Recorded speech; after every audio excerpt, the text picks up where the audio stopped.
thrill seeker tip of the day. Do you love roller coasters? Check out the new one in Upper Yard in Skypeia. It's amazing. It'll make, I don't know.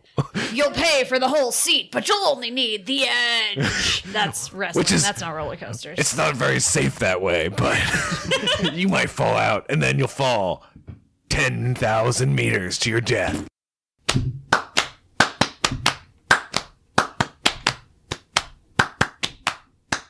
We've got 7 crew members here to have an adventure. Cross the Grand Line with you. Woohoo! We'll cross the Grand Line and have a grand time as we make our dreams come true. Yeah, yeah. We'll ride the knock-up stream to achieve our dreams. Together we watch season 3. Yeah! Start the show. Hello, fellow adventurers of the White Sea. Welcome to episode 55 of King of the What Now. This is Curtis, your co-host, not your host. And I am a troubled teen who grew up to decide that he was going to do some sweet kick clips and kill God. Also, I'm a One Piece novice. Perfect. We all go through phases like that.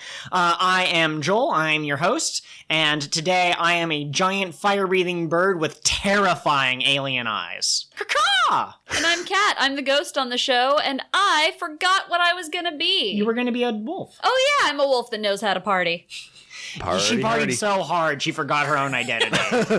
Curtis, what episodes did we just watch? Oh, yeah. So we watched episodes 162, 163, 164, 165, and 166. That's right. We watched 5 episodes, everybody. Have more to talk about this time. Yeah. So just in case you're doing this by titles, episode 162 was Choppers in Danger, Former God versus Priest Shira. And then the last one, episode 166, is Eve of Gold Festival, Feelings Towards Vearth. Yes. I didn't actually read the titles beforehand. That's an interesting title. I really like that title, actually. And there was something we forgot to discuss in our last episode. Yeah, we had a new closing like 2 episodes ago of the podcast, of the show. It's like many episodes ago. Yeah, I usually skip them when we're binge watching these, and so I don't know when that new closing started, but as soon as I saw it, I went, oh, this is different. Okay, cool. Curtis, do you have any thoughts on the new closing? Yeah, I mean, it's interesting. I like the color aesthetic. So it's kind of got this it's like it goes through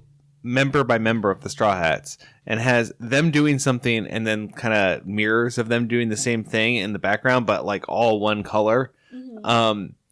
It kind of reminded me of it reminded me of a certain style, but I don't have a word for it. I've definitely seen that style before. Mm-hmm. The music is okay. At the end, so everybody's doing stuff. Zoro's like standing there holding his swords because it's Zoro. And like Sanji's cooking and Chopper's making medicine. Chopper's doctoring. Yeah. Luffy is riding a stationary bike and just like wearing himself out. And it's like, what? I can only imagine one of the crew members bought that for him in the hopes that it would tire him out and they wouldn't have to deal with him anymore. Like that seems pretty likely. I would say aesthetically, this is one of my favorite openings we've seen so far. Like, the visuals were just really enjoyable to look at. But all of the other closings that we've had have kind of told a story, I feel. Like, there was the one of them as kids, and the last one was Robin, like, embracing her newfound friends. And this one was just kind of, the Straw Hats exist. Yeah, it was a clip show of them, and did they even have a shot of them all together at the end? At the very end. Okay, well, so at least they had that. I was about to say, if they didn't even include a group shot, what is even the point of this ending's existence? I have the wiki up, and apparently this ending is called Faith. We here on King of the What Now, King of the What Now, we have obviously made it pretty clear that we don't necessarily put a lot of attention on the endings, and maybe we're criminals for that, maybe we aren't. This apparently is only around for 12 episodes. By the next episode of the podcast, I think we're going to be done with this new ending. We might already have passed where it ended. Oh, yeah, we might have missed it. We'll have a new closing? Yeah, absolutely. Oh, my God. I will say, getting a bike to try to tire out Luffy is a stupid idea. Don't they have any idea that that's only going to train his stamina to the next level? I know. Like, he's just going to be, like, super active now. Maybe they'll just, like, start piling weights on him as he does it.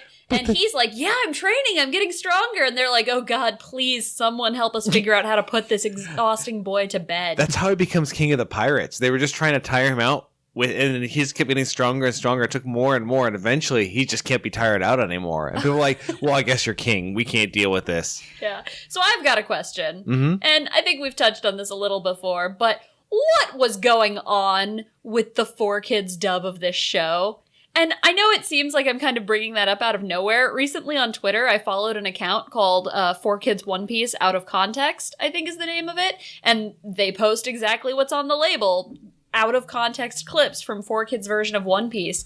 And it's just obscenely bad.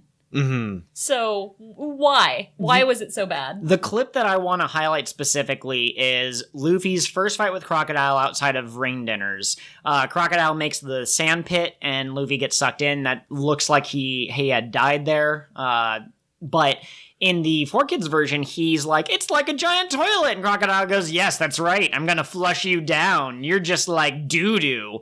Sir Crocodile is a refined mob boss, man. He would not refer to anything as doo-doo. Not ever. Not even once. Nope. And then there was something else where they had Nami stabbing Usopp in back on Arlong Park.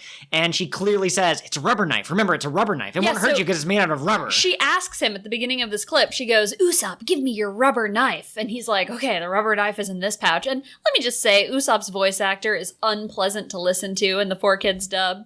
But then, so she goes to stab him and she goes, remember, it's your rubber knife. Like they're advertising to parents that there's no violence in this pirate show. Which takes away something from that scene. Because like part of the scene is like, oh, did Nami actually betray them sort of thing, right? Mm-hmm. So like there's like an emotional impact that just dies. And stabbing yourself with a knife in order to protect your crewmates shows a certain level, whereas using a rubber knife and having him go, oh, it hurts! Mm-hmm. Yeah, it's not my favorite. Yeah, it's just ridiculous. I will say I'm a tiny bit impressed with how creative they had to be to come up with some of these workarounds and like still get them to match the voice. But going back to these episodes, Curtis, do you want to give us your summary? Yes, I will. Welcome to Curtis's succinct summary. So we started off, and Chopper is in danger. We saw this at the end of the last episode we watched. He's being attacked by Shura, the knight, who is on the back of a bird with a flaming lance. I believe you mean priest. You called him a knight. You're probably mixing him up. Oh, you're right. He is a priest, not a knight. He is a priest on the back of a bird with a flaming lance. He is the flaming lance, not the bird. The lance isn't flaming, but it makes flames. Okay. Oh my God. Yes. I just figured there was fire. Welcome everywhere. to Pedantically Correct, a podcast where we are pedantically correct. The point is that Shura is trying to destroy the Going Merry, also trying to kill Chopper. Chopper called Gonfall, the Sky Knight, who shows up to help him, and their battle begins between Gonfall and Shura, not between Gonfall and Chopper.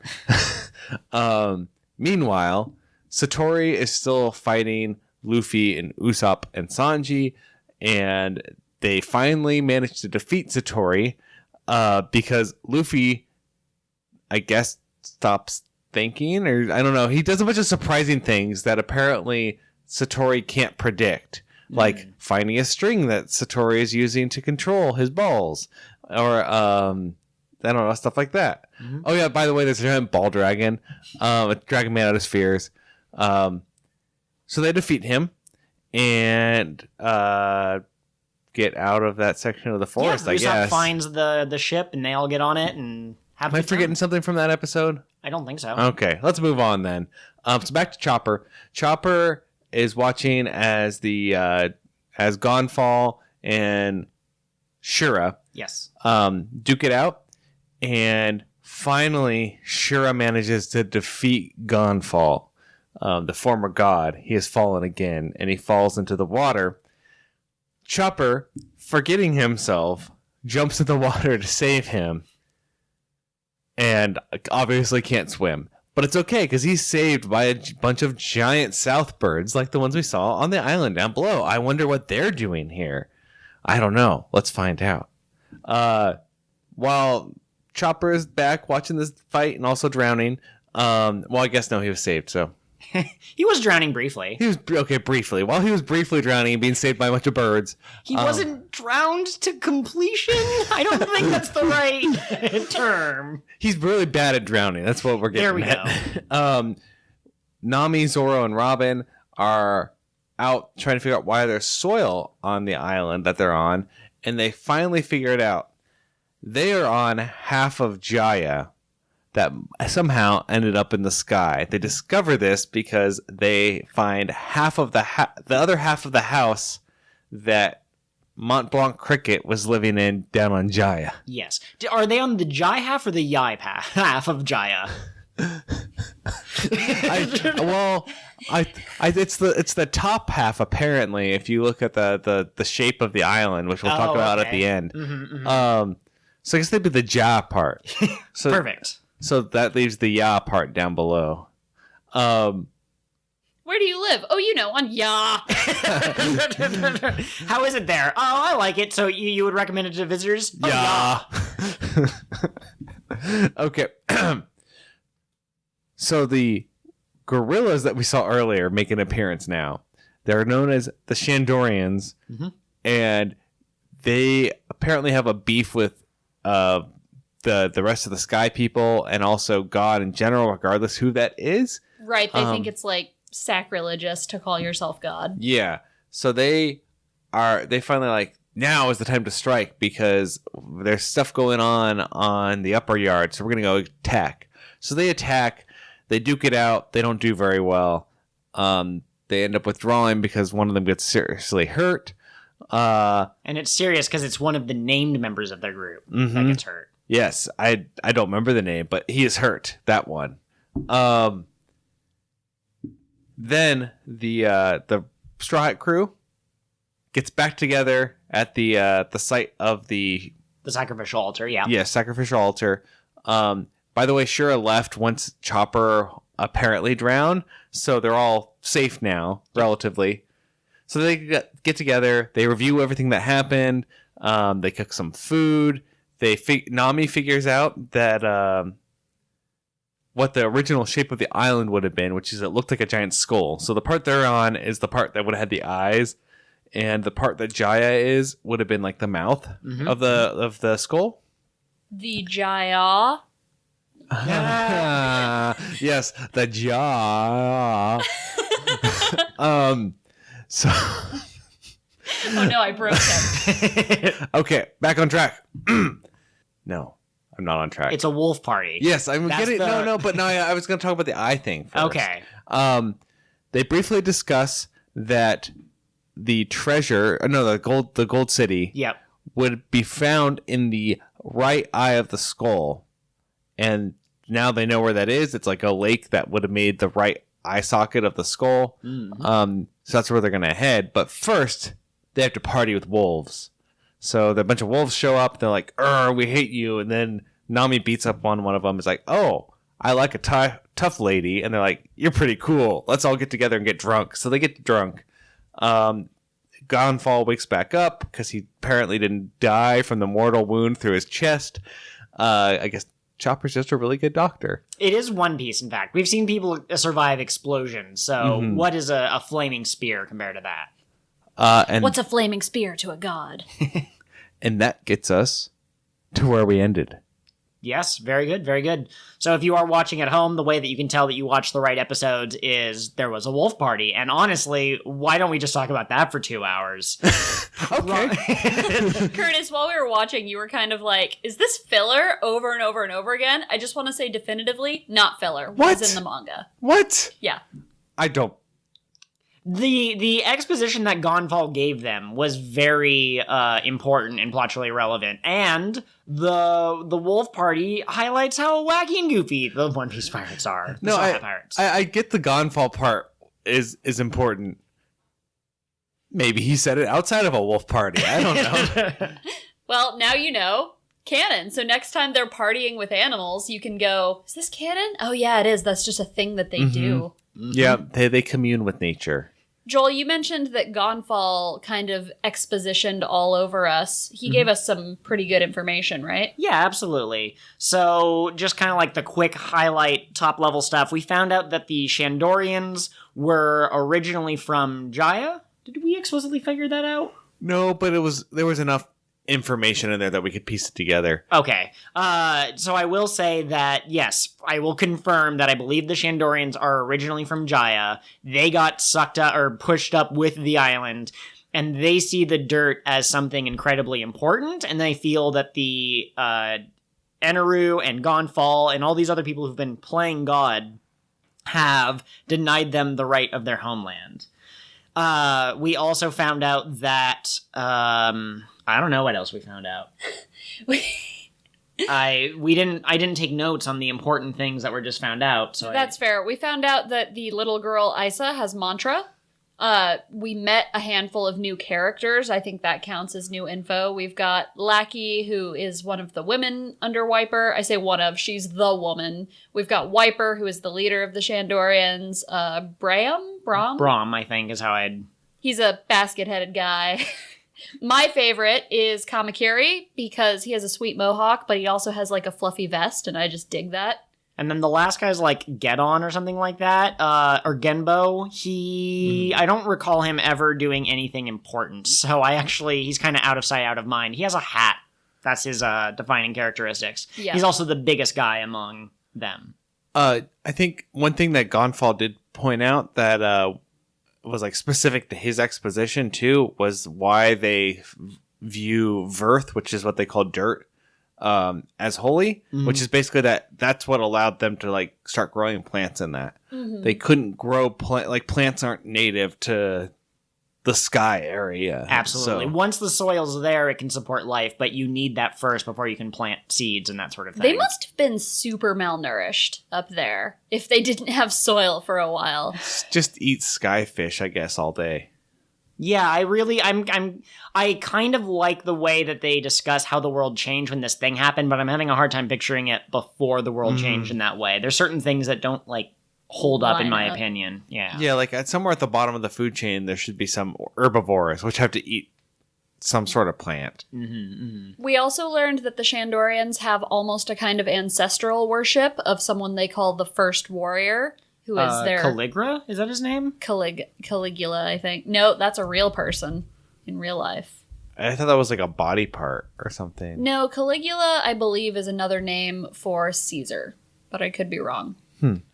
We are getting a little... Yeah, absolutely. It doesn't matter what his name was because he's going to come up in another episode or two, so we can talk about him then. But basically, he was the first warrior, and Wiper is his direct descendant. And they believe in his dream, essentially. Absolutely. What was his dream? Did they talk about that? I don't remember them. He wants to reclaim the land. Oh. The war that they're fighting is his dream. Oh, okay. And Curtis, what was your impression of Wiper? You hadn't met him yet. He strikes me as someone out of Mad Max. Like, all of these people are like, they seem like a Mad Max gang, right? They're very, like... They go hard. Yeah. Like, if you ever played Fallout, they look like raiders. That's what they look like to me. They just kind of like all have this mismatched armor. They all have weird weapons. They go around on skateboards and roller skates, which is different. Yeah. They seem like disaffected youth raiders. Yes, exactly. To me, the thing that stands out the most about Wiper specifically compared to the other named members that we just talked about is he is just a ball of anger. They're going to charge in. They're going to take out the last three priests because now's the time to strike. Their guard is down. They have one fewer members than they normally would have. And they pass the Crow, the boat that Sanji, Luffy, and Usopp are riding, and Wiper just turns around and just shoots a bazooka at them because how dare you be up here? And he yells at them about like, if you get in my business, I'm gonna... He is an angry, angry, angry man. You know who he reminds me of, actually? Okay. He reminds me of Leader from Alabasta. Like, he fills the same role. Koza. Yeah, but less... Well... I'd say less angry, or more angry. The Leader was less angry than... Yes, I would agree Wiper. that that's absolutely true. But still kind of the grumpy leader, not necessarily by choice, but by necessity, trying to overcome the man. Oh, yeah. I don't know. Wiper strikes me as the type that would have taken charge no matter what. Like, he would have found a reason to lead this group of people to war. Like, he doesn't... Like, Leader, like, I felt like was a just... He had a just cause. Wiper, I mean, he has a just cause in this case, but But if he didn't have a just cause, he'd be like, those people over there stole something from us. We should go fight them. That's reasonable. Do you think we're going to see that Luffy Wiper fight that this group of episodes kind of set up? Like, are they going to be allies or are they going to be enemies? I think they will be begrudging enemies. Or allies. Sorry, begrudged allies. Okay. Because they both have a common enemy. Though, I don't know, it could be interesting at the end to see what happens. I'm really curious if they do fight, to see if all of the Shandorians can use mantra or if it's just Isa, if there's something special about her. Because the way mantra was used in the other fights was really interesting. Yeah, it makes me wonder if the people who can use mantra are special, if they're like separate from the Shandorians and the Sky people. Mm-hmm. Also, I'm curious about how, because it's set up that God is more of like the title of king almost. Mm-hmm. And it makes me curious how they started ruling from Upper Yard, right? Yeah, like why did they claim that as their seat of power if that's where the Shandorians came from? Like somebody when it showed up, somebody had to come and kick the Shandorians out. So I'm curious how that happened. Right.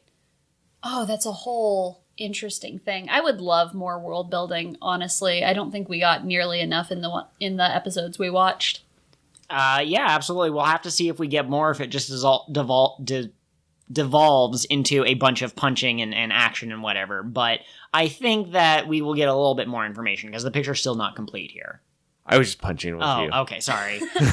Curtis was waving his arms around in the air. We thought he had something to say, but turns out he was just a goober. I always wave my arms in the air.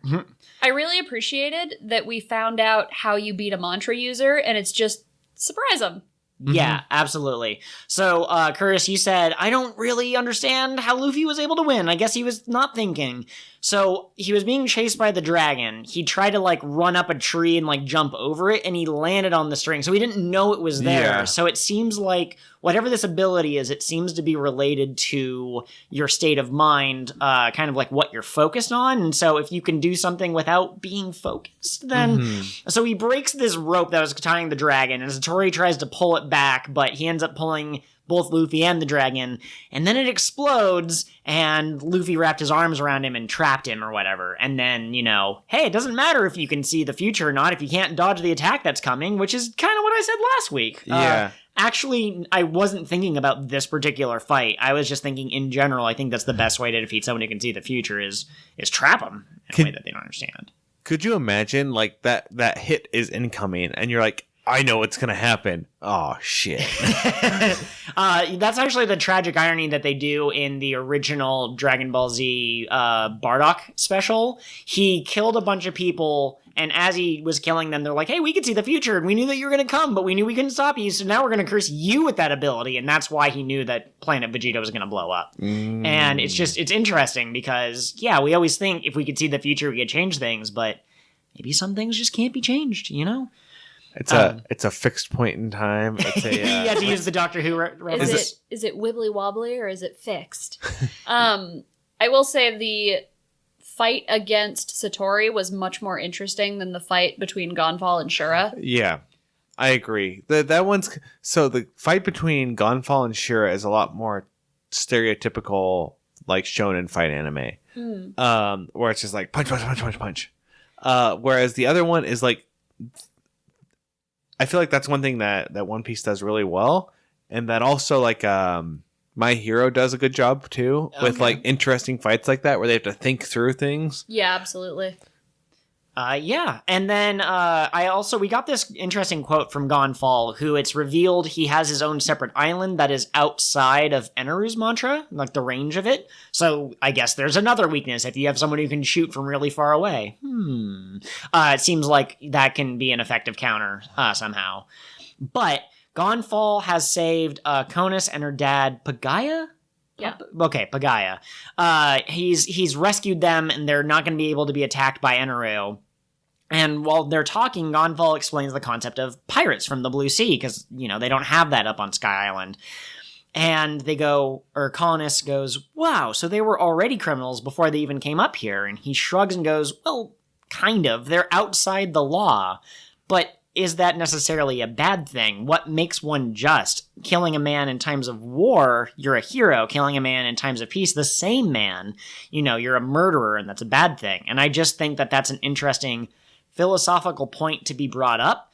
And I feel like a lot of Luffy's actions and the way that he rubs against the Marines and the way that he doesn't like corruption and Crocodile, I think Gonfall just summarized one of the themes of the show perfectly. Mm-hmm. We're going to see it going forward. And in that same bit, he also talked about how he had once met pirates from the Blue Sea 20 years ago. Oh, that's another piece of information we got. Yeah. And I'm not sure if he's talking about Goldie or if he's talking about... I always feel weird saying his name that way. I'm sorry, real quick. Just side note. Every time we say Goldie, it makes me think of like Goldilocks. Okay, Couldn't you just say Roger? I could say Roger. Most people would just call him Roger. Okay. Roger that. I couldn't decide if it was Roger or if it was Whitebeard. The only reason I thought Whitebeard is because I thought it'd be funny if he was a former Whitebeard pirate because he also has a white beard. Oh, that's how the recruiting works for people. Okay. Unless if you're like, I don't Ace. know. Yeah. I was going to say, why is Ace allowed to be in? He doesn't have the... He had a fake mustache when he first showed up. And then Whitebeard's like, all right, you're in. And then Ace went, gotcha. And Whitebeard's like, oh, darn, we already signed the contract. My favorite quote from this episode was when Shura said to Chopper, are you trying to fight without sacrificing anything? And that kind of prompted Chopper to think about how, like, you can't not risk anything and still win. You have to take risks, even if that means risking your own life. Otherwise, you might as well just give up because you're not really fighting for anything. You know which two characters I feel exemplify that the best? I feel like Luffy and Zoro are willing to take risks and put their, fight with their lives on the line. And, that's weird. They're the two strongest members of the crew that are taking out the strongest enemies from their opponents. I wonder. Interesting. They're also the only ones that have bounties on their head right now. Yeah, well, absolutely. That's also really reflective of what Luffy said to Vivi in the Alabasta fight. Are you trying to win this war without anybody getting hurt? Yeah. And so I think that it's just kind of a recurring theme in One Piece that if you don't risk anything, you won't be able to reap any sort of reward. Mm-hmm. Yes. I will say, though, I understand that Chopper is still the baby among the crew. Him, Nami, and Usopp, even if they are getting stronger incrementally, the bad guys are getting stronger also in the same kind of scale, and so they always feel weak and out of place, and they're the most human of the members of the Straw Hats. But Chopper being all worried about how to fight and putting his life on the line and deciding that, him crying out, stop it, please don't attack me. I didn't like that because he's already had his fight with Chess Marimo was his name. And he had the fight with Usopp against Merry Christmas and Mr. Four. So I feel like I think we got to this point and Oda went, well, there's not really a need for a doctor up in the sky. So no character arc for Chopper. Yeah, well, and like, this kind of draws on my full knowledge of the series, having gone through and watched it, but I feel like other characters grow over time, and I don't think Chopper has. I think he just keeps learning the same lesson over and over. I find him kind of tiresome as a character. I could see that. Like, he definitely comes across as the, what do they call it? The pork? Yeah, pork from Star Wars. Oh, he comes across as the pork of the Straw Hats, right? He's like, I'm here to sell plushies, sort of thing.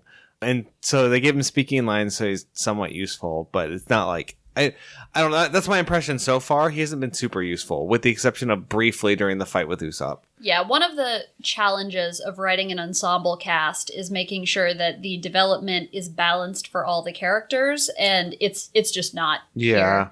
The character development really leans heavily on Luffy and Sanji and Zoro. Well, yeah, there's that too, and then also you want their development to tie in with like the action and the climax of the story and whatever. So Chopper being a doctor means that he can save someone who's sick and injured, but it doesn't directly lend itself to a fight, and this is a battle shonen. Sanji finding the all blue and being a cook don't really factor into his fights, but he's still a strong fighter. Luffy and Zoro's are literally fight for your dreams, so you can have a moment where Zoro is challenged, and that challenge is a guy with a really big sword, and you're like, oh, this is cool. Chopper being challenged is like, oh, there's someone sick and I have to stay by their bed, and you're like, well, am I watching this for the bedside manner, or am I watching this for someone to be punched in the face? What is this, Grey's Anatomy?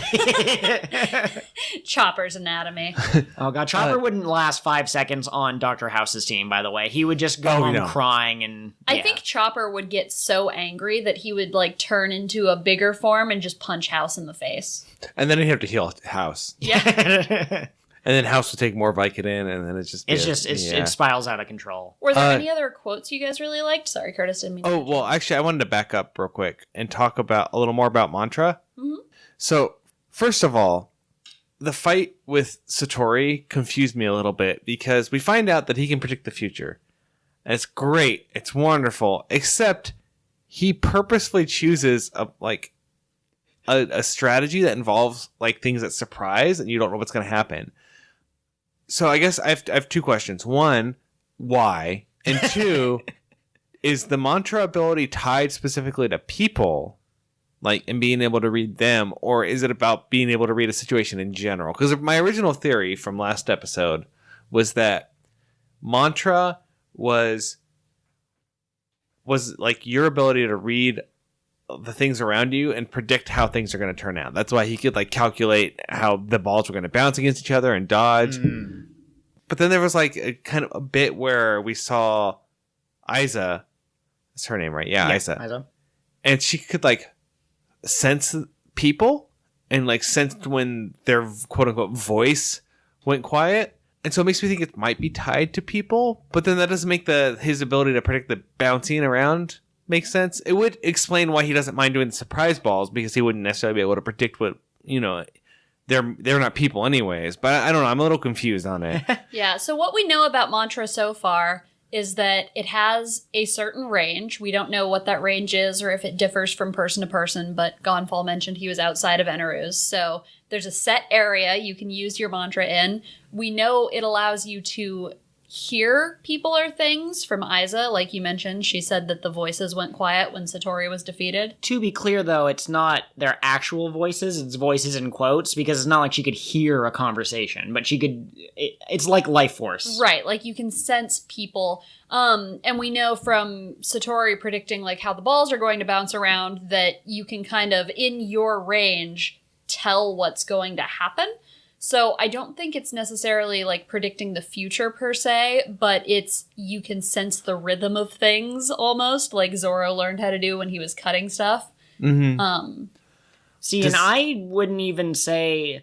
I'm wondering, you two are talking as if we know for a fact that Satori could predict the movements of the surprise balls, but billiards players in our world don't have the ability to see the future. They just know the angle. So I'm wondering if, like, Zoro would be able to know exactly the angle to cut in order to do maximum or minimum damage. I wonder if that is separate from the mantra ability. That's fair. I do feel like he said, that ball's going to bounce off there and come over here in the same tone of voice. He said, you're going to punch me at this angle with your left fist. Yeah, okay. And so that kind of, I think we inferred from that, but at the same time, it could be unrelated. Yeah, I don't know. I personally would at this moment in time, it seems like mantra is the ability to read people specifically, like you at one point hypothesized, Curtis. It's possible that it extends beyond that, but we also know that when he was defeated, Gadatsu, the swamp priest guy, he said Satori let his guard down. He's still untrained. That's why he lost, because he let his mantra down.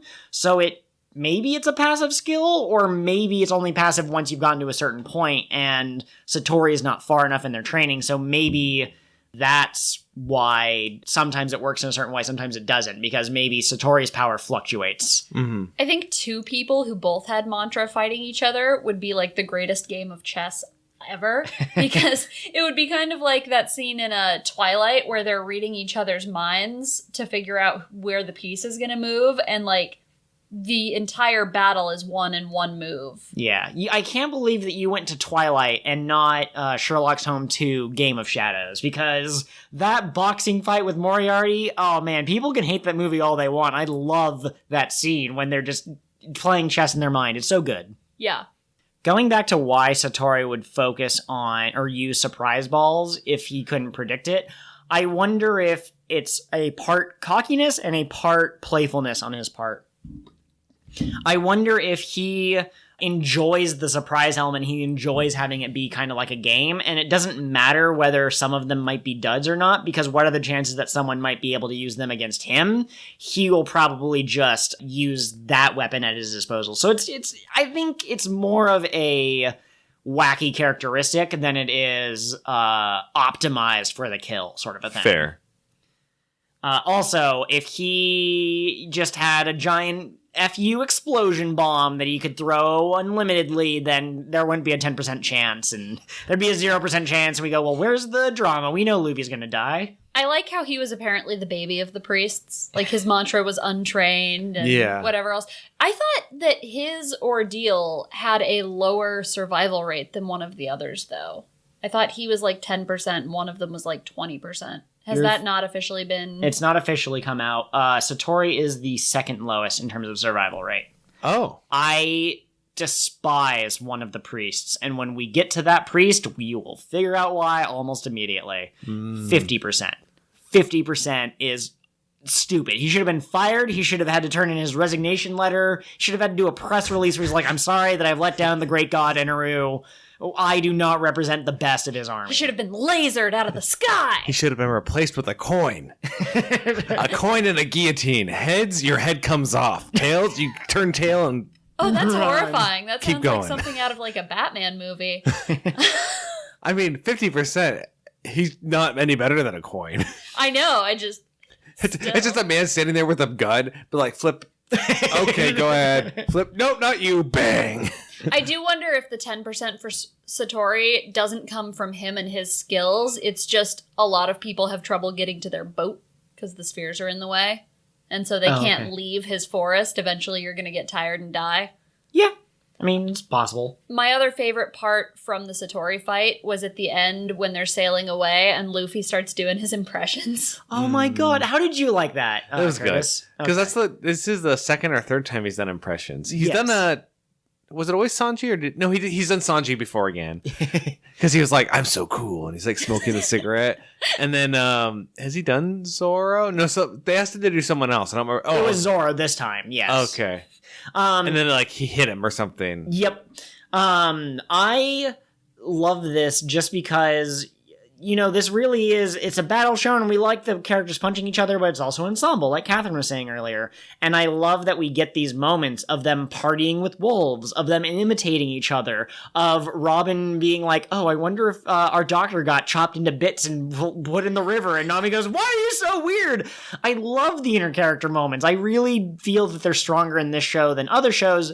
Maybe I'm biased, but I just, that's what sells the downtime to me. Yeah, one of my favorite parts of this show is definitely just seeing them interact as a group of friends. You know, they're all sitting around the campfire and Sanji and Usopp are over being stupid with Robin and Nami is talking to Sanji and it's cute. I agree. I think this show does a good job with, I don't know, with having an interesting cast. Yeah. And about being interesting most of the time. It suffers from some uneven pacing, but when it is going, it's good. Yeah, absolutely. You know, speaking of interesting characters and interesting whatever, it's time to go to our very interesting ad segment. So, Curtis, you're a fan of paper. Is that correct? Yeah, you know, I got paper everywhere, Joel. It's all over my house. I use it. It touches every part of my life. Well, I mean, absolutely. You want to wrap a gift, you put it in some wrapping paper. You want to write down a beautiful sonnet, you write it down. You want to write a love letter to someone and put it in their shoebox, you write a letter. You're not going to put that on, you're not going to use sand and spell it out or anything. You want to go to a party in an appropriate costume, you just wrap toilet paper all around yourself. You're a mummy. It's easy. Course. But you know, these folks have been working quite hard and they're willing to introduce something to the market, something that will revolutionize paper as we know it. Get ready for Paper Plus. Oh. It's a high quality fabric. Does paper it's a high quality material. I think paper's a fabric. I think you're okay to say that. It's like a cellulose fabric, I guess. Anyways, I don't know. It's a wonderful material, and it has so many uses that we just never thought about for previous, uses of paper. You used to want to, like, write down the ingredients to your cooking on there. 1 tablespoon of butter and 2 chocolate chips. That's a very small portion to make. But with Paper Plus, you can start writing down the ingredients list, and it has autocomplete features on there, and so it'll just start writing for you. What? Yeah, it's pretty crazy, and it can erase with the snap of your fingers. You just snap, and there goes all of the content. Joel. I had a whole essay written on my sample Paper Plus, and now it's gone. I'm sorry. This is a lot of power for one person to, but once we learn to use it responsibly, it'll increase the world. Hey Joel, what's that you got there? Is that anything important, like tax documents or something? Well, this is my plan for a future spin-off podcast that we're So Paper Plus is obviously going to be used as a tool of war. Clearly, we've already decided that, and it's great. It's wonderful. Well, I don't know about a tool of war, but it'll definitely start a few. Exactly. And then, of course, you want to make an origami thing out of Paper Plus. That's absolutely fine. It does require a short charge period, but don't worry. You can charge an entire ream of Paper Plus at the same time. That's 100 sheets all connected to the same docking station. And I heard they're working on solar-powered Paper Plus. Of course. So you just set it out in the sun, and it absorbs all that fun sun energy. Fun sun energy. Yeah. New products coming next week. Yeah. But not sad sun energy. It won't do that. If you try to absorb sad sun energy, it's just yes. It breaks. So it's a wonderful product. If you like using paper, you're just going to be blown away by all of the features of Paper Plus. And I believe that they are going to work on other future improvements that they can make to this wonderful product. So be sure to check it out. Is it recyclable, Joel? Of course it's recyclable, yeah, but it Just can like only be normal paper? recycled into more Paper Plus. Okay. And so what would even be the point? Just use the same one single sheet that you got. Because you can just reuse it. Yeah, you can upload from Paper Plus to the cloud. And you might think I mean the digital cloud. I mean actual clouds in the sky. Oh, so you have to be skywriting. Exactly. So here's a question. What happens if I use permanent ink on my Paper Plus? What happens? We certainly could try. It doesn't say anything on the box about trying, and oh god, no, it's going to explode! What have you done? There were no survivors. Another thought that I just had, too, about the mantra. I'm sorry, we should probably move on, but I do like that Aiza, I don't know if you noticed this, if you piece the clues together, but Aiza claimed that she heard 2 voices disappear when she was in the hut talking to Wiper. And we should believe that those 2 voices were Chopper and Gonfall going into the river. Also, Pierre went into the river, so I guess horse birds don't count when it comes to hearing voices. Mm-hmm. But she said that they were silenced, which would imply death, but then they later were saved and they came out and they were okay. So mantra is infallible insofar as it has a range. It's infallible so far as if you're distracted, you can stop working, but then also there might be ways to trick it. If you're unconscious, they can't pick you up.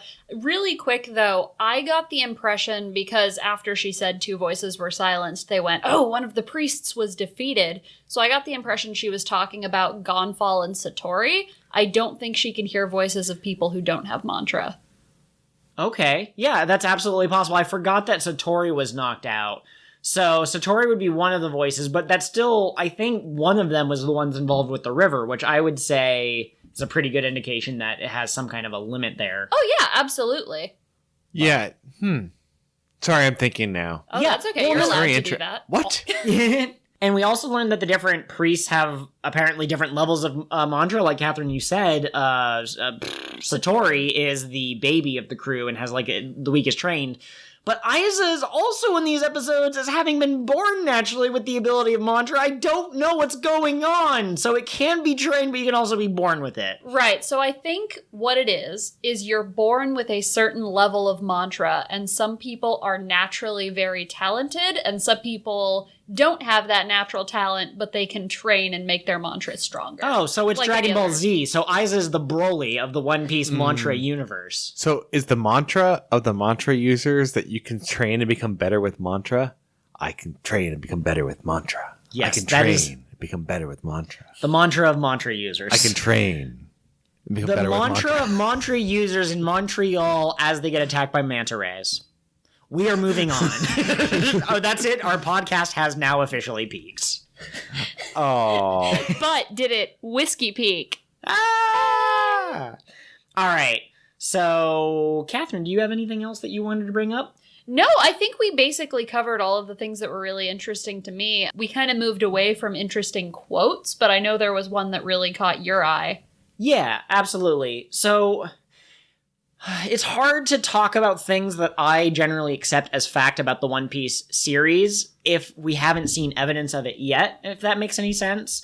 But Gonfall had a really interesting, again, when he was talking to Konus and Pagaya, he mentioned something about, like, it is said that when the Vearth appeared 400 years ago, which we now know it was the knock-up stream shooting up the island, that the land began to sing, and then shortly after, the two groups began fighting, and apparently when the land sings again, the war will end. Not only is that pretty interesting for us to contemplate about, I'd love to hear your thoughts or predictions based off of that quote, but also, I wonder if that's kind of metaphorical of all the arcs that Luffy has been in, because every time Luffy shows up at an island, it's almost always there was peace, but bad thing happened and now there is no longer peace. Buggy showed up. Kuro started murdering people and plotting to take large sums of money. Dawn Krieg attacked the Baratier. Crocodile showed up and started messing with the kings of Alabasta. And then Luffy shows up and he usually finds the source of all the agitation and he usually suppresses it. He, beats up Luffy, Dawn Krieg, Kuro, Crocodile. And then it goes back to being peaceful. And so I really wonder if this line here from Gonfall might actually come into play at the end of the story, and it's going to turn out that there's actually one big pervasive bad thing, and the world as a whole was at peace. And then something will signal that it ends, possibly even some kind of singing, because that would really make it all the more prophetic that the former god Gonfall had said it. But it was just a really interesting quote to me. also that was great. That'd be more prophetic. That the fallen god Gonfall said it. Yep. Haha. It was like some slam poetry there. Can a god be their own prophet? I don't see why not. The god appeared and prophesized. Yeah, prophesized. I shall appear. Oh, look, I did. My prophecies always come true. That's the most extra god ever, or like a god who's trying to prove something, because we know from Sanji there's different gods, so maybe he's just like... This god that we're describing absolutely would wear Crocs just around town. Oh my god, yes. Imagine Gonfall in Crocs. Interesting. Imagine Crocodile and Croc. I think he's a croc in Crocs. So Going for a Joel, walk. I want to tell you a story. Okay. All right. That better have a beginning, a middle, and an end. Yeah, it does actually. Okay. There was once a lion walking through the forest on an island. Aslan, I gotcha. Yes. It was living peacefully, and then it stepped on a thorn, and it couldn't get the thorn out of its paw. And then a monkey showed up and looked at the lion, and normally the monkey would run away from the lion, but the lion was in pain, and the monkey decided he was going to help it. Monkey D. Luffy is going to help Aslan. Okay, got So it. he pulled the thorn out of the lion's paw, and peace was found again, and the lion was grateful. Okay. This is what Luffy is doing. He comes in, and there's a problem. The lion stepped on the thorn, and he pulls it out. He is the monkey. And then the lion, it sings again, and there's peace. Those were lions, right? Yeah, those were lions. I'm sorry, that was like a random story. But I was like, it's like the thing where like there's a thorn and like he pulls it out, but it's usually like a mouse or something small. I was like, a monkey. No, I liked it. Can I tell you a story from Yes. our day-to-day lives? And listeners, this is for you too. You're allowed to listen. How long of a walk is this No, going to be? plug your ears, listeners. Very short, very short. So one of my things that I do pretty regularly is I'll ask Joel to tell me a story. And I noticed the other day, all of his stories have frogs and wizards. And I pointed that out to him and he went, okay, I gotta tell a story without a frog or a wizard. And he started and he got halfway through the first sentence and then he stopped and then he started again. And later I was like, what was that about? And he goes, well, I was gonna have a wizard show up. Literally, as I set my mind is telling this story, I couldn't. Straight to wizards. Do you remember what the story ended up coming up with was? There was a group of animals in a forest, and they brought peace back to the forest. They fought like a robot or a sky god or something. Okay, interesting. I wonder if it was influenced by anything in particular. We should talk about the Straw Hats as animals. And I'd love to hear your thoughts, but those aren't the what if questions that I wrote down for this episode. Ooh. So listeners, in like 8 to 9 episodes, just remind us because we'll have definitely forgotten, but we need to talk about their fursonas, I guess, officially. So I got a question for you, Curtis. Okay. Now, we know that there are 4 priests in the current arc with Eneru. Eneru is 4 priests. Yes. If Luffy were to take on the role of God somehow, I don't know if it was through maliciousness or whether it just kind of happened, but if he were to have the other members of the Straw Hat crew serve as his priests, you can choose 4 or you can do all 6. If you chose all 4 because it's an obvious parallel, or you could just choose one for all of them. What do you think the ordeals they would choose would be? Okay. So, I think Sanji's be the ordeal of cooking and just be a cook-off. You have to cook. You have to cook better than him, or you have to cook a meal that he likes. Oh, okay. And if he finds flaw with your meal, he kicks you. Yeah, he kicks you back to the door. Where they're a lot more forgiving than the other priests, so you just get sent back to choose if you want to try again or if you want to try one of the other ones. Zoro's drumming contest.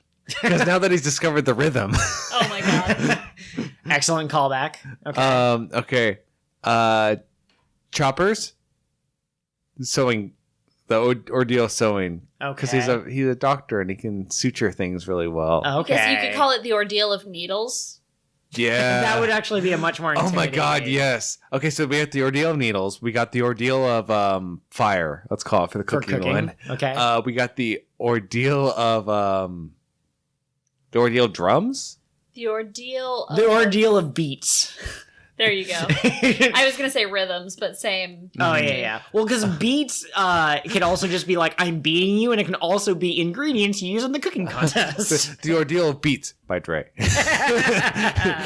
Reference joke? No, I don't know. Okay, so let's see. You have Nami, Robin, and Usopp. Yeah, okay. The Robins would be the ordeal of trivia. Oh, yeah, It'd just be a bunch like of history questions. It'd be like you'd walk into a game show and be like, "Welcome back to," and you'd be like, "What the heck is going on?" She asks you to write a 5-paragraph essay describing the economical tension that led to the war between Jaya and Whiskey Peak. And for if you take too long, she slaps you with her hands. If you get a fact wrong, she slaps you with your hands. If you don't complete it, it slaps you with her hands. She's just Baldy from Baldy's Basics. Okay. But prettier and more interesting. Reference joke. Okay. All right, and do you want to finish that off and just have them with the 4 priests? No, we're doing all 6. Okay, we're doing all 6. So you're just missing Nami, I think. Nami and Usopp. Then Usopp. Usopp's would be the ordeal of rubber bands. The ordeal of doom. Yes, that's what it'd be called. It'd be called the ordeal of doom, and everyone would avoid it, but it'd be the easiest one to pass because everything would just be like tricks and illusion, and you'll be smoke and mirrors. Oh my gosh! And all you have to do is walk through it, and you're okay. And then Nami's, I don't know what I was gonna do for like the ordeal of gold. The ordeal of greed. There you go. Yeah. I play Pot of Greed, which allows me. Ordeal of don't let me steal your stuff, where she just beats you senseless and takes your stuff. The ordeal of navigation, or like the ordeal of Wayfinding. pathfinding. There you go. Yeah, the ordeal of pathfinding. Okay, I like that a lot. Catherine, I also asked you this question while we were watching these episodes. Yes, I came up with mine. I'm going to give you guys the names of them, and then we can riff on what each of them actually are. So I've got Zoro. I'm only doing 4. The original 4 crew members. I've got Zoro. He's the ordeal of blood. I've got Sanji as the ordeal of smoke. Usopp is the ordeal of truth, and Nami is the ordeal of storms. Usopp sounds like it's a spiritual journey. Like, you go in, you take off all of your clothes except for, like, maybe your underwear, and then you have to wander into the center and sit down with nothing on your back and just meditate until you can learn to bend to the dewdrops around you. See, what I was kind of thinking for Usopp was that it would be one of those... There are 2 gates situation, and which gate leads to your death and which gate leads to happiness. And maybe I'm lying. Maybe I'm telling the truth. Ooh, that would be interesting. Also, Joel, your idea, that is an episode of Star Trek Voyager. Okay. Basically. I've heard that there's a lot of different versions of that. I read a book when I was younger written by a Native American that had something kind of similar. Yeah. But... They do a lot of like science versus spirituality in that one, and she's very like scientific, the captain, and she's forced into a situation where she like to save a crew member, she has to go through this like traditional spiritual tradition on this planet and like not scoff at it. And it becomes like it comes out the other side and she's like scratching her head and like, what just happened? Like it's very interesting. As long as we're talking about things that aren't One Piece, they also did something like that in Stephen King's It. Where they were like, we need to have a vision to figure out how to beat the demon clown. So we're going to go into this sweat lodge and sweat until we think of something. Interesting. It was very much the kind of thing that like an 11-year-old would come up with. Okay. Also, the ordeal of truth is that Usopp has many of his inventions laid out on a blanket, and you have to buy the one that can actually get you out of there, but a lot of them are duds. Oh, yes. The ordeal of blood. I don't know what that would be other than just having to like get past him. Zoro would just be like, all right, fight me. That's it. That's all he has to do. What about you need to spill Zoro's blood before he spills yours? Oh, jeez. Or no, probably not that because you're going to lose that. But you have to spill his blood. You have to get at least a drop of blood from him. There you go. I like that. And maybe like his blood on your sword will open the door. Mm-hmm. Okay. Well, I think he has enough honor. Like if you land a hit, he will let you go. Sort of thing, like, and it has to be like, so the person would be all beat up, and he'd have like a tiny scratch. He's like, "You may pass." All right, that's fine. So we've got Sanji's ordeal of smoke and Nami's ordeal of storms. Mm-hmm. Well, I mean, she already has the Climatak that can create the hot and cool and electric balls, so I think it would just be more or less she creates really adverse weather. It snows heavily or it rains or hail and that sort of thing, and you just have to kind of survive the elements and get to the end. You could do that. I was also thinking, what about like there's a path made of clouds, and some of the clouds are safe to walk on, but some of them will electrocute you because they're storm clouds, and you have to like pick your path and figure out which ones are dangerous. Also, gotta make the joke again. Every time you get electrocuted, it's a 5,000 belly fine. Berry fine, whatever it's Give called. me your money. For the smoke one, is it going to be smoke from him cooking, or is it smoke from him smoking a cigarette? When I came up with it, I was like, oh, this is brilliant because cigarette, but also barbecue. So both. You have to run across the hot coals that are always smoking. Yeah, don't let him cook you. You are all ingredients for the god Luffy. Oh, my god, Luffy demands meat. Would Luffy eat a person? Like, because he was gonna eat Chopper, and Chopper can talk, and we know that animals in One Piece are sentient, and he eats those anyway. I don't think he knew that Chopper could talk when he was chasing after. Maybe he did, but yeah, I don't know. I think... Okay, so I know that Chopper counts as a human, and he can talk like a human, but I still think that outwardly there's no way to tell that he's that... You can't tell that he has humanity. That's true, but what I'm saying about One Piece in general, where the animals of this world seem to be intelligent creatures that can talk to people. And Luffy still eats them. Yeah. I think he tried to eat crocodile. Yes, that's true. That was just defensive, though. That was defensive eating. Defensive cannibalism. Crocodile didn't look delicious at all.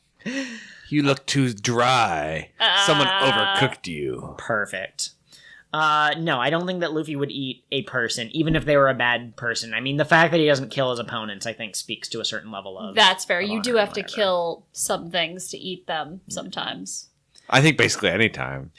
I mean, if you eat a plant, it's dead. There are certain places in, I believe, Japan and definitely China where some of the different cuisines are eaten live, but it's not like a common thing. But they will die from you eating them. Yes, but you don't have to kill them before you Okay. eat them, is Fair. what I'm saying. Fair enough. Maybe that's all he eats. All this meat stuff, he actually spits it out off screen. He only eats his food live. Interesting. So I already, when you guys were talking about your ideas for the priest for Luffy, I riffed on him a little bit, but the only thing I could think of for Sanji, because like the ordeal of kicks, you just have to sit there and kick him. That's just a battle. That's kind of boring. A cooking battle, I could see him doing a cooking battle, or kind of like in Pokemon Sun Moon when you had to go find the ingredients for the gym leader who was a cook or whatever. But the other one that I thought of is the ordeal of twirling, because he has the brows and his final attack against Satori was like the spinning kick thing. So maybe he puts you in like one of those teacup rides and you have to like try to navigate as you're all like dizzy and stuff. No. It is a ballroom dance. And he's like, a true gentleman will always know how to dance with a lady. Oh but my like, God. the ladies are trying to stab you. Interesting. Okay. They're dangerous You ladies. have to- They're Sanji's angels. I would. Oh my God. New spin-off show.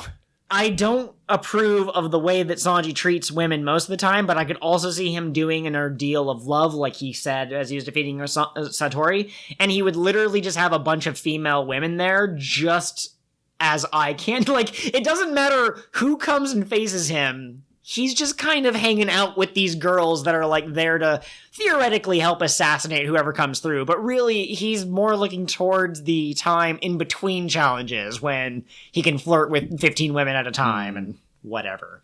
Usopp's, if I were to actually give him a trial and he was trying to stop someone from attacking Luffy or something and he had time to set up, I imagine that it would be like on his hometown, how he had like the lines where he could like pull a rope and then like 15 figures would come up. He would have some kind of like, he would be in a machine and there'd be different like cranks and levers and pedals and stuff, and he would use that to set up this weird Rube Goldberg thing, and you have to get through all of the traps, and it would be Usopp's ordeal of traps. I dig it. Robin's could be interesting if it was some kind of knowledge base, like you have to find your way through here, and I've left some very subtle clues, and if you notice the architecture and all that other stuff, but she doesn't strike me as a combatant. And then Zoro would probably just be fight me. That's the only thing that would really make sense for him. Chopper, I don't know if he would make people sick, but like an ordeal of like he gives you symptoms and like what would you use to treat them, and you have to answer the question correctly. And Nami is just, it's the ordeal of money. You just have to pay her a flat sum. It's an exorbitant amount, and if you don't pay it, you get zapped. But if you do pay it, you can go. You made her happy. I like that a lot. Yeah. That's funny. She's just a toll booth. It's the easiest challenge to overcome if you have the funds. But if you don't have the funds, Ooh, be it's no prepared good. to run. Like the runs? No, she was trying to run rhyme with away. fun. I know. Okay, Don't sorry. talk about poop on this wholesome family show. We haven't talked about poop at all, except for that one time we talked about poop in this episode. We talked about poop too many times. Stop saying poop on mic. Okay. We're gonna move on to one final What if? a what if, but also an observation. Gonfall in his fight against, sure, I want to say Satori, he also had an impact attack. So I don't remember if we talked about it on mic or off mic, but you were saying that you expect each of the different priests to have a different fighting style. It appears that maybe Impact is like a shared fighting style. That's just kind of a note. But my real question is there any member of the Straw Hat Pirates you want to see incorporate the Impact attack into their fighting style? Yes. Robin. Okay. So much impact. Just hands like appear like you'll be like trying to hide and a hand will appear like next to you and you're Oh, like, geez. oh, now, boom. So I'm not sure why, but this is striking me as most appropriate for Nami. I want to see someone who has the impact ability stomp down on the ground and make an earthquake that throws their enemies away from them. Oh, I really do like that. So far, we've just seen it limited to hands, but if you can put it in other limbs, I like that. I also like Sanji having it for the same reason. He could kick somebody and then there's the impact and they go even further than they would have from a normal kick. Zoro wouldn't benefit from it. I can't see Luffy using it. Luffy kind of seems like the type to rely on the strength of his punches alone. Yeah. I kind of like the idea of like a Sanji attack where he kicks someone and then there's like a second impact that blows them away. Back to your thought, Curtis, with Robin, the impact is shown to like throw people back, but I'm wondering what would happen if you hit someone from both sides at the same time with an impact. Like, what if you sandwich their head between two of Robin's hands? That's and horrifying. then poof, I'm pretty sure it'd be an insta-kill for some foes. What if she made a circle of hands and so one hand blew the person back and then they just got Oh, hit ping and they pong kept back bouncing? and forth. Oh my god, She could make like an assembly, or like not an assembly line, like a conveyor line, right, with hands, and it's like you'd float along the top of the hands because of like a continuous stream of impacts, like boom, boom, boom, boom, boom, boom, boom, boom, boom. It's one of those Mario Maker levels where you don't actually have to move your character at all. You just get pushed along by the different props, but they're her hands blasting you. And you could do that, like, let's say you had like a skiff, right, like, and then you just pick it up, like she makes a bunch of hands on the bottom of it. And picks it up, and then it impacts, and then she makes new hands come out of it. Like they kind of like slide back, like in a caterpillar motion. Okay, and like impact paint treads, forward, kinda. yeah, like boom, boom, boom, boom, boom, like in a conveyor, like I don't know, we just get like what you're sequence. saying. Yeah, it'd be really cool. Oh my gosh. And that has been your Final Thought. Outro goes here. No Kingdom Hearts references this week. There it was.